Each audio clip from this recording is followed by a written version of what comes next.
Assalamualaikum warahmatullahi wabarakatuh. Waalaikumsalam. Alhamdulillah, alhamdulillah rabbil alamin. Wassalatu wassalamu ala sayyidina Muhammadin wa ala alihi wa ashabihi ajma'in. Amma ba'd. Bersyukur atas kehadirat Allah Subhanahu wa taala, yang mana Allah Subhanahu wa taala telah melimpahkan rahmat dan hidayahnya kepada kita semua, sehingga pada malam ini kita semua bisa berkumpul dan bertatap muka kembali dengan saudara-saudaraku yang berada di luar sana, terutama saudara-saudaraku yang ada di Madura, di Surabaya dan sekitarnya, juga yang berada di seluruh pelosok Nusantara.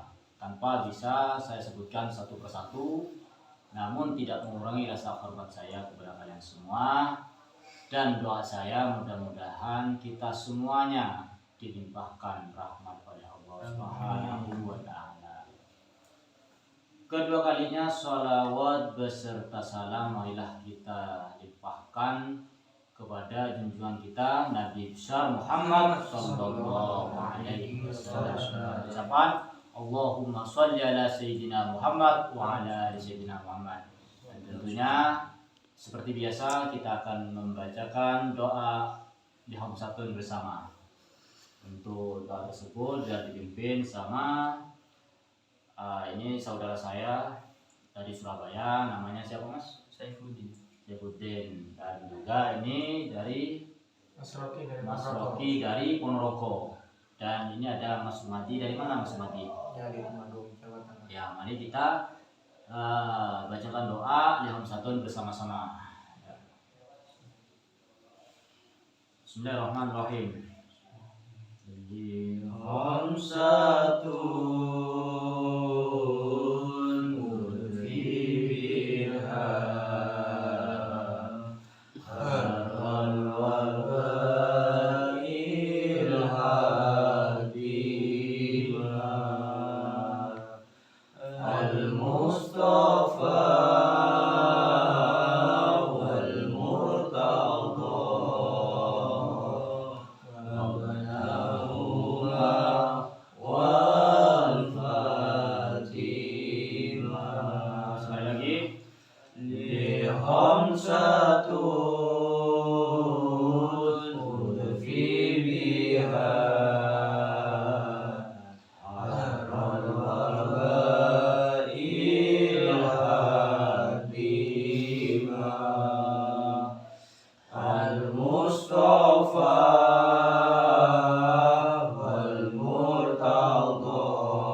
dengan doa tersebut ya, kita yang sedang mengalami permasalahan, baik permasalahan ekonomi, permasalahan rumah tangga, permasalahan bisnis, karir, jabatan dan lain sebagainya, mudah-mudahan dimudahkan oleh Allah Subhanahu wa taala. Nah, sebelum saya lebih lanjut ya, untuk sebuah pembahasan yang mungkin belum pernah diceritakan oleh saya sebelumnya maupun oleh teman-teman semuanya ya, ada sedikit pesan moral yang ingin disampaikan oleh saya, yaitu masih tentang ruang lingkup masalah kebersamaan ya. Kebersamaan, bahwasannya saya Al-Fakir Mas Wahyu ya, dari Madura sangat mengapresiasi sebuah kebersamaan yang terjalin dalam sebuah wadah, yaitu Padepokan Cakra Lodaya Nusantara. Ya, kebetulan yang berada di sini saya merupakan santri tertua di Padepokan Cakra Lodaya Nusantara, yang insya Allah ya, mudah-mudahan saya bisa memberikan contoh buat teman-teman ini.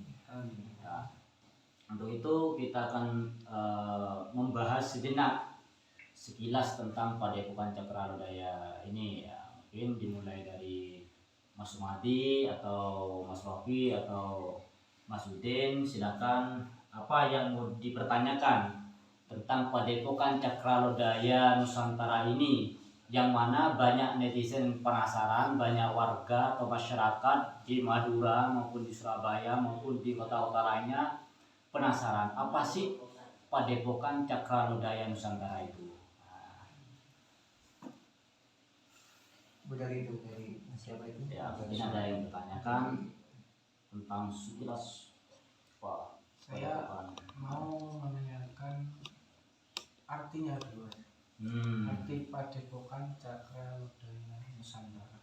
Iya. Itu mengartikan tentang bagaimana? Iya.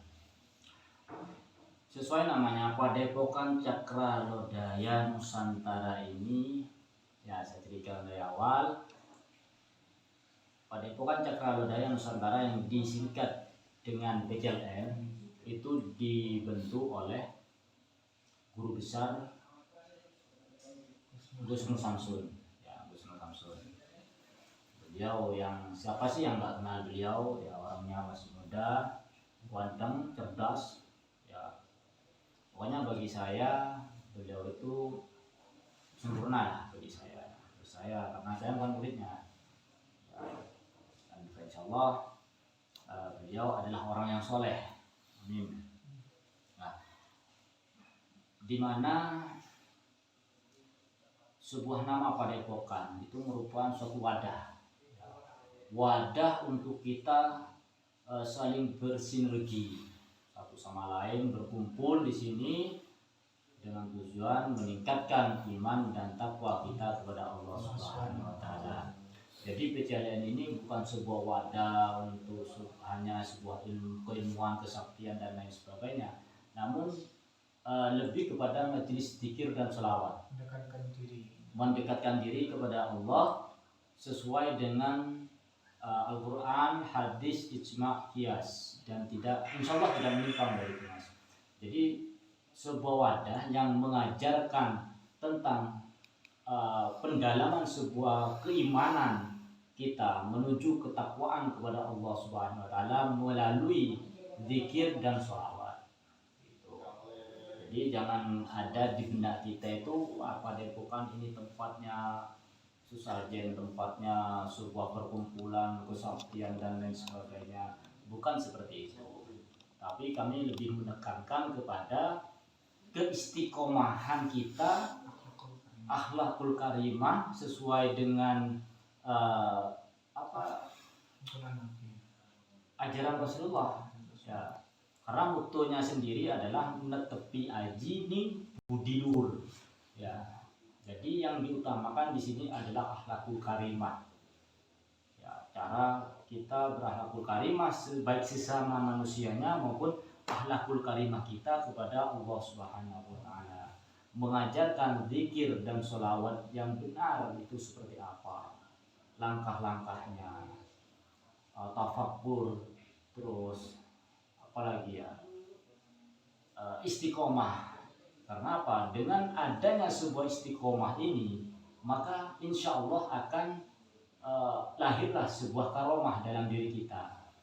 Tanpa istiqomah yang serius, maka karomah tidak akan kita dapatkan. Maka janganlah kita semua berharap karomah kalau tidak istiqomah. Nah, seperti itu yang dipesankan oleh DMS. Jadi kesimpulannya, Padepokan Cakra Lodaya Nusantara ini sebuah wadah atau majelis dzikir dan sholawat untuk mendekatkan diri kepada Allah Subhanahu wa taala dengan cara yang benar, dengan cara yang sesuai dengan syariat Islam berdasarkan Al-Quran, hadis, ijma, dan qiyas. Gitu. Mungkin ada lagi Mas dari Mas Udin atau Mas Madi? Nah, yang mau tanya ini tentang belajar ilmu hikmah. Ya. Tata cara di sini kan ilmu hikmah ya. Tata caranya itu yang sebenarnya itu gimana? Kan ada kekebalan juga ya. Iya. Dua hikmah itu. Apa doa mau gimana itu? Ya, untuk mengenai ilmu hikmah, mungkin sejauh ini kita kalau mendengar ilmu hikmah adalah ilmu kesaktian, ilmu kekebalan, atau ilmu kanuragan dan lain sebagainya. Nah, sebenarnya orang ahli hikmah itu bukanlah orang yang ahli mencari ilmu kesaktian atau mempelajari ilmu kekebalan dan lain sebagainya. Akan tetapi orang ahli hikmah itu adalah orang yang ahli mendekatkan diri kepada Allah dengan cara yang benar untuk mencapai ketakwaan. Tujuannya adalah mendapatkan ridho dari Allah Subhanahu wa taala. Itu sebenarnya kita diajarkan apa? Tata cara berzikir kepada Allah, tata cara berselawat kepada Rasulullah Shallallahu Alaihi Wasallam yang sesuai dengan empat dasar hukum syariat Islam tersebut. Ya, sesuai Al-Quran. Bagaimana Al-Quran mengajarkan kita sholat, bagaimana Rasulullah mencontohkan kita sholat, bagaimana Rasulullah mencontohkan kita berzikir kepada Allah, memohon ridho dari Allah Subhanahu wa taala. Sebab ketika kita istiqomah seperti yang saya katakan tadi, ketika kita istiqomah, maka insya Allah karomah akan datang, pertolongan Allah akan datang ketika kita istiqomah berusaha mendekatkan diri kepada Allah. Orang yang dekat dengan Allah, ya, insya Allah Allah jaga dia. Sekalipun dia mau dianiaya oleh orang dengan senjata tajam, dengan senjata api, dengan segala bentuk kejahatan apapun, ketika Allah sudah meridhoi orang ini untuk diselamatkan dari hal-hal tersebut, maka dia akan selamat.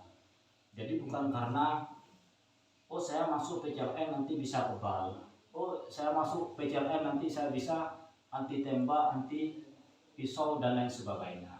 Bukan seperti itu. Tapi dengan masuknya kita ke Padepokan Cakralodaya Nusantara ini untuk belajar ilmu hikmah yang sebenarnya adalah bagaimana tata cara kita berzikir kepada Allah Subhanahu wa taala untuk mendapatkan ridho Allah. Seperti itu, Mas. Ya. Mungkin dari Mas Udin mau ditanyakan apa? Saya mau menanyakan Padepokan Cakralodaya ini didirikan pada tahun berapa? Insya Allah kalau nggak salah Padepokan Cakralodaya ini berdirinya tahun 2016 mulai dirintis, ya, tapi diresmikan sekitar tahun 2017-an mulai diresmikan dan sudah mendapatkan izin dari Kementerian Hukum dan Hak Asasi Manusia. Ya. Itu sekarang masih ada pembukaan santri? Kalau untuk santri masih berlanjut. Silakan mungkin saudara-saudaraku semuanya yang ada di Malaysia, Singapura, Taiwan, Thailand, ya, Saudi Arabia, Hong Kong, Korea dan lain sebagainya, terutama yang ada di seluruh pelosok Nusantara bumi pertiwi Indonesia, barangkali nih mau menitipkan putra dan putrinya di Padepokan Cakralodaya Nusantara yang berpusat di Ngawi, Dusun Majasem ya sini ya. Ya, Kendal, dipersilakan untuk menghubungi Gus Nur Samsul dengan kriteria, ya, yang pertama tidak terikat oleh instansi sekolah manapun. Artinya putra dan putri Bapak itu tidak sedang sekolah, baik sekolah formal maupun di pesantren tertentu. Ya, mungkin ada yang nganggur, ya, seperti kami ini, ya, ingin pondok di sini silakan. Nah, selain itu di Madura sendiri Padepokan Cakralodaya Nusantara cabang di Madura itu berada di Kabupaten Bangkalan, tepatnya di Kampung Bailer, Desa Wongkongleja, Kecamatan Blegar, Kabupaten Bangkalan. Nah, itu kami siap menampung putra dan putri Bapak atau Ibu, baik yang sudah tidak sekolah maupun yang masih usia sekolah. Dan di situ saya bekerja sama dengan Pondok Pesantren Nurul Jali, ya, untuk sekolah sanawiyah dan aliyah. Untuk minimal umur sampai berapa? Paling kecil usia SD masih diterima. SD kelas 1, kalau TK nggak terima karena masih pakai pempas. Ya. Jadi mulai dari usia SD kelas 1 SD ya sampai usia SMA. Ya. Adapun yang sudah lulus SMA ingin memperdalam ilmu agama khususnya di tahfidz Quran maupun kitab-kitab kuning juga dipersilahkan. Nanti ada namanya sekolah Huspo. Tuh. Untuk biayanya? Untuk biaya kalau yang di Madura gratis 100% semuanya kecuali uang makan. Tuh. 100%. Bisa hubungi kontak person saya di 081 31885 9397 atas nama Mas Wahyu Madura. Kalau di Ngawi itu? Kalau di Ngawi untuk di sini sendiri memang ini yang lebih ngerti masalah pembiayaan gimana sini. Pembiayaan di sini dalam 1 tahun ini biayanya 1,5 juta. Dalam 1 tahun 1,5 juta. Terus Untuk makannya bahan makanan dikasih. iya, Masak iya, sendiri. siap. Wah, murah banget ya. Murah banget 1 tahun 1 tahun loh 1,5 juta. Itu kalau kita makan di rumah 1,5 juta itu kalau saya itu nggak sampai 1 bulan habis.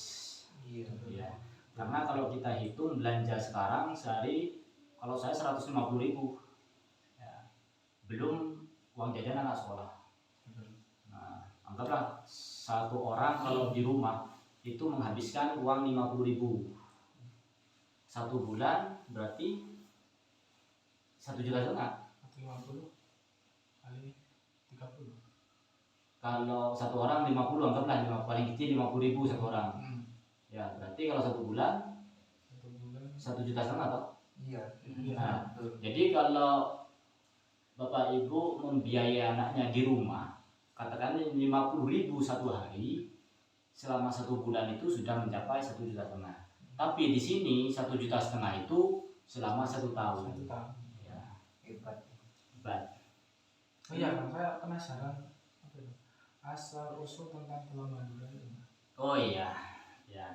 Karena saya orang Madura, ya, saya orang Madura, sampean Ponorogo, Surabaya sama Temanggung. Nah, ini yang dinamakan Bhinneka Tunggal Ika. Walaupun berbeda-beda wilayah, kami tetap bersatu ya, bersatu dalam naungan Padepokan Cakra Lodaya Nusantara. Itulah hebatnya Padepokan kami. Ya, saya ceritakan sekilas asal usul Pulau Madura.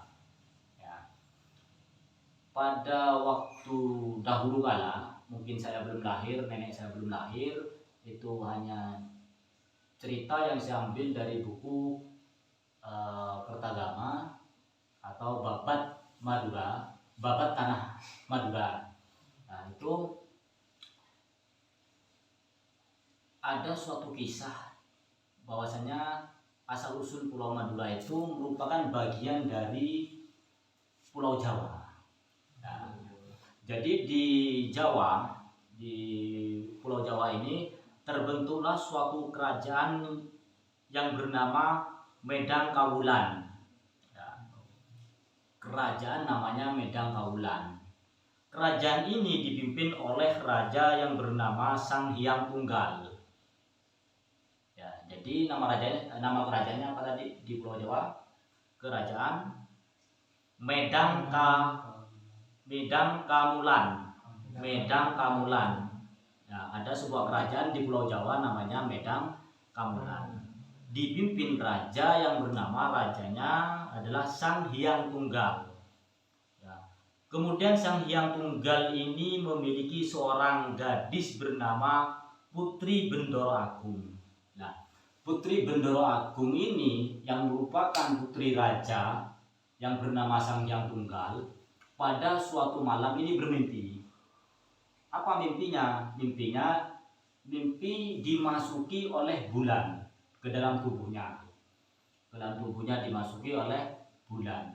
Setelah pagi harinya, sang putri merasakan ada yang aneh pada perutnya. Nah, setelah sang putri ini matur apa matur ya? Bicara. Ya kalau bahasa Indonesia matur ya bilang mengungkapkan ya kepada ayahnya tentang keanehannya, maka si ayah dan tentunya dengan ratunya ya, dengan ibundanya ini penasaran kok ciri-ciri sang putri seperti orang hamil. Didatangkanlah seorang tabib atau dukun bayi, ya dukun bayi, bukan dukun santet, ingat loh ya. Ini dukun bayi, karena dukun ini ada banyak versinya loh mas. Dukun jabul. Jangan, kalau dukun jabul nanti urusannya ini yang berantas sama Mas Madi ya.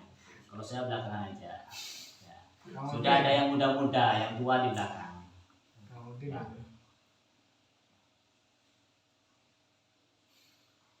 Lanjut pada kisah tadi, sang putri setelah diperiksa oleh tabib istana, ternyata sang putri hamil. Maka kagetlah seluruh keluarga istana, jadi gempar waktu itu. Jadi gempar, siapa gerangan yang menghamili putrinya sementara putrinya belum menikah pada saat itu. Maka dipanggillah sang putri, diinterogasi atau ditanyakan supaya mengaku siapa menghamilinya. Tentunya sang putri sedih dan kaget, bingung. Ini mau cerita gimana ke ayah ini? Akhirnya sang putri bercerita bahwa semalam dia bermimpi seperti itu, dimasuki rembulan, kemudian terjadilah sesuatu yang aneh tersebut. Siapa yang percaya? Seluruh istana tidak ada yang percaya, termasuk bapaknya ini Raja Sang Hyang Tunggal ini tidak percaya. Maka akhirnya Sang Hyang Tunggal ini mengutus sang patih yang namanya Mati Menggala. Ya. Maka diutuslah sang patih tersebut untuk membawa putri tadi, dibawanya ke suatu tempat supaya untuk dibunuh. Akhirnya sang patih membawanya ke tepi laut karena tidak tega. Dibawa ke tepi laut. Namun sebelum dibawa ke tepi laut ini sempat dibawa ke hutan, sempat dibawa ke sebuah hutan. Ya, kemudian dihunuskan pedang. Anehnya ketika pedang tersebut hampir mengena pada lehernya sang putri, pedang tersebut jatuh. Sampai 3 kali kejadian, akhirnya sang patih memutuskan untuk melepaskan putri tersebut di tengah lautan. Sambil berkata sang patih, bila engkau memang tidak salah, maka engkau akan selamat. Tapi bila engkau bersalah, maka engkau akan tenggelam di lautan dan akan mati. Dengan kuasa Allah, ya, karena sang putri ini tidak bersalah, maka dia terdamparlah di suatu bukit di tengah-tengah Pulau Jawa, bukan di tengah Pulau Jawa ya, di tengah lautan Jawa ini. Ya, tersangkut di situ di atas bukit. Ya, sehingga sang putri selamat, dan singkat cerita sang putri sampai melahirkan. Nah, sang putri melahirkan dan dikasih nama Raden Segara. Tuh. Pada waktu dia ingin melahirkan, sesuai janjinya sang patih, apabila engkau mengalami kesulitan nantinya ketika melahirkan, maka panggillah saya. Akhirnya sang patih dipanggil dengan mengedukkan kakinya ke tanah. Maka seketika itu sang patih datang, berada di tempat itu, dan dibantulah persalinannya. Nah, singkat cerita, setelah kelahirannya, ya, sang anak dari putri tersebut yang dinamakan Raden Segara, sang patih tadi tidak mau balik ke kerajaan. Ya, bahkan sang patih memutuskan untuk mengganti namanya menjadi Kiai Poleng. Kiai Poleng. Poleng itu artinya kain tenunan. Ya, kain tenunan. Poleng. Kemudian ya singkat cerita saja, karena kalau ini diceritakan semuanya nanti tidak selesai satu malam. Singkat cerita, sang Raden Segara sudah mulai tumbuh besar, yang menjadi seorang yang perjaka. Ya, artinya sudah besar. Ya, sudah dewasa, sehingga beliau ingin sekali mengembara, ingin keluar dari pulau yang kecil tadi. Dulu nggak sebesar Madura, cuman dikit gitu ya Mas. Nah, pada akhirnya ada sebuah sayembara di tempat kerajaan tadi, kerajaan yang dipimpin oleh bapaknya. Ya, akhirnya sang Raden Segara ini ikutlah sayembara tersebut. Sayembaranya apa? Peperangan. Jadi kerajaan yang dipimpin ayahnya ini diserang oleh musuh. Tidak ada yang bisa mengalahkan musuhnya. Akhirnya Raden Segara di situ dan terjadilah peperangan yang dahsyat dan akhirnya Raden Segara menangkan. Maka sang raja, sang Hyang Tunggal tadi penasaran, siapa anak muda ini kok begitu berani dan gagahnya gitu. Bisa memenangkan. Ya, setelah diusut, ketemulah sang patih. Lalu diinterogasi sang patih itu, dari mana asal usulnya itu? Maka diceritakanlah kepada bapaknya bahwa itu adalah anaknya Raja Sang Hyang Tunggal.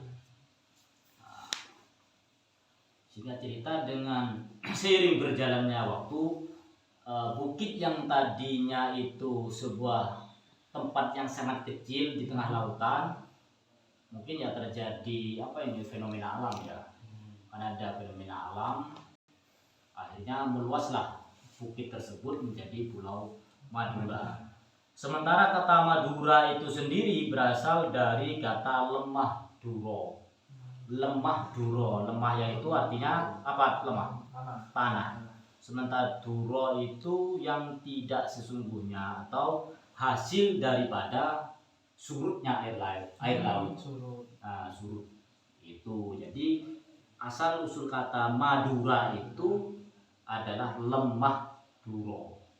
Jadi ya sama orang Madura mungkin kesulitan ngomongnya ya Madura, diambil gampangnya. Makanya kalau orang Jawa bilangnya Maduro kan, ya, karena memang yang itu yang betul sebenarnya. Maduro berasal dari kata lemah duro. Nah, itu singkat cerita dari sekilas Pulau Madura seperti itu. Ya kurang lebihnya ya mungkin hanya itu yang saya dapat ketahui karena saya sendiri tidak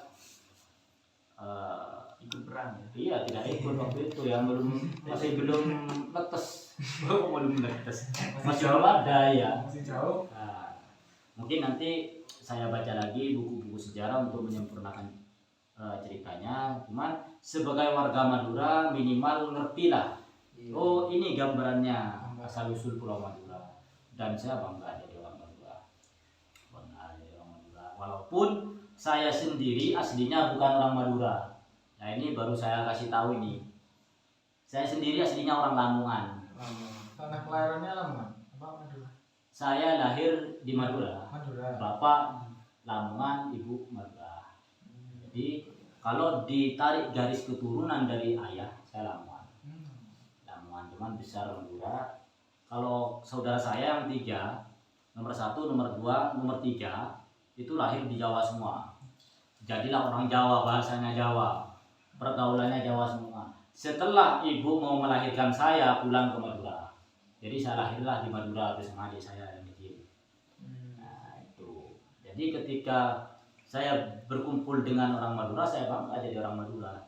Ketika saya berkumpul dengan orang Jawa, saya bangga jadi orang Jawa. Karena saya separuh-separuh. Saya orang Lamongan, makanya jangan sekali-kali bilang Lamongan tempatnya santet, malah tak santet sendiri nanti sama saya. Sikat. Nah sikat, tapi enggak ya, bercanda. Mudah-mudahan kita semua dijauhkan dari perbuatan syirik. Di Madura tuh PCLN Madura. PCLN Madura. Kenapa kok dikasih PCLN Madura? Karena cabangnya di Madura. Cabang. Ini Jadi ada satu lagi saya bertanya ini. Apakah benar pada Cakrawala Nusantara ini ada banyak cabang? kalau cabangnya alhamdulillah banyak ya, seperti di Malaysia ada, dipimpin oleh Ahmad siapa itu namanya ya Mas Ahmad gitu aja ya, oleh Mas Ahmad. Tapi kalau yang di Malaysia ingin ke cabang PJLN, saya kasih nomornya ya, melalui telepon saya nanti saya kirim yang di Malaysia. Terus ada juga di Kalimantan ya. Di Kalimantan ini dipimpin oleh Mas Rizky ya, Mas Rizky. Kemudian di Jakarta ada, itu nanti bisa bertemu dengan Neng Anita ya, itu adik saya Neng Anita. Kemudian di Temanggung, Jawa Tengah, ini orangnya Mas Mati. Mantap. Nanti di Ponorogo, Insya Allah ini calonnya. Amin, Ini amin. calonnya Surabaya. Surabaya semuanya nanti datangnya ke Mas Udin. Amin. Kalau sudah dapat izin dari Gubis tapi ya. Kalau saya nggak berani memberikan izin, nanti dijewer. Kalau di Madura untuk 4 kabupaten ini, mulai dari tahun kemarin tahun 2020 ya alhamdulillah saya memimpin di Madura untuk wilayah Bangkalan, Sampang, Pamekasan dan Sumeneb. Nah, tapi kalau yang berat-berat silakan menemui Bupes sendiri. Kalau yang ringan-ringan ya sakit gigi, sakit hati ya itu saya yang ngurusin. Mungkin sakit hati bisa ya? Bisa, gampang kok.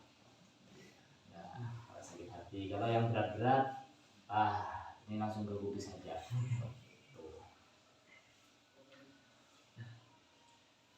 Ya mungkin ada yang mau ditanyakan lagi. Udah cukup, Pak. Ya, kalau cukup ya sekali lagi saya pesankan saudara-saudaraku semuanya, ya hati-hati dengan kehidupan yang sekarang ya. Jangan sedikit-dikit kita pergi ke paranormal atau ke ustadz-ustadz yang mengikrarkan dirinya sebagai ustadz tapi di dalamnya semuanya isinya adalah dukun. Kesyirikan menjauhkan kita dari Allah Subhanahu wa taala. Alhamdulillah. Hati-hati dengan orang semacam ini.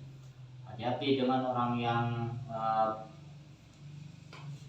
berpenampilan selayaknya orang ahli agama, akan tetapi isinya adalah perdukunan. Nah, jadi saudara, mungkin itu yang dapat saya sampaikan. Kurang lebihnya saya pribadi Mas Wahyu Madura mohon maaf yang sebesar-besarnya. Namun sebelum kita akhiri, saya ingin mendengarkan suaranya Mas Sumadi memimpin sebuah salawat. Insyaallah. Silakan Mas Sumadi. Bismillahirrahmanirrahim. Sallallahu ala Nabi Muhammad. Allahumma shalli wa sallim alaihi.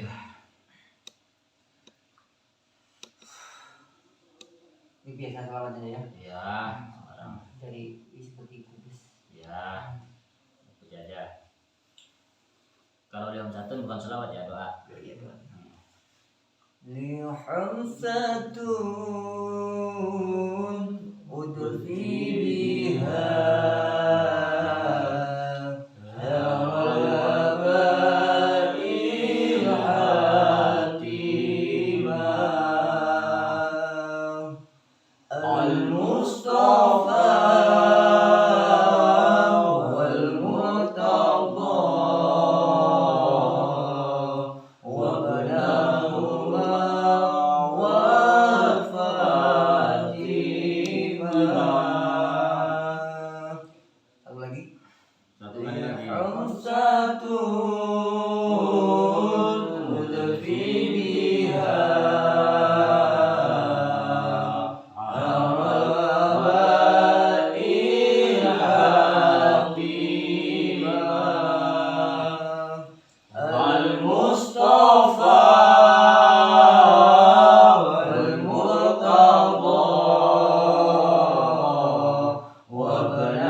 jangan meninggalkan sholawat, jangan meninggalkan sholat, jangan meninggalkan zikir, jangan meninggalkan Al-Quran. Semangat sholawat.